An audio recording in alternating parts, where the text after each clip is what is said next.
தேங்காவை நல்லா உடச்சி சில்லு எடுத்துடணும். சில்லு எடுத்துகிட்டு அந்த தேங்காய்க்கு பின்னால் பார்த்திங்கன்னா ஒரு கருப்பு இல்லாமல்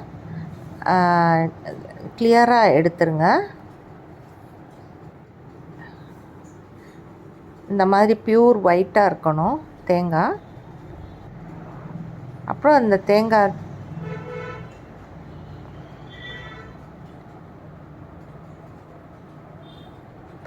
சில்லை எடுத்து மிக்சியில் போட்டு விப்பர் மோடில் தேங்காய் பூ மாதிரி அதை திருவி வச்சுக்கோங்க.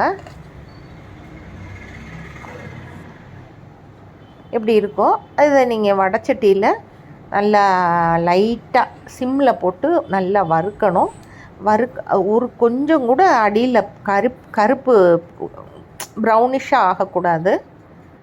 அந்த மாதிரி நல்ல இந்த மாதிரி உதிரியாக இப்படி இருந்தால் இதுதான் டெசிகேட்டட் கோகோனட் பவுடர்னு சொல்லுவோம் பார்த்திங்களா.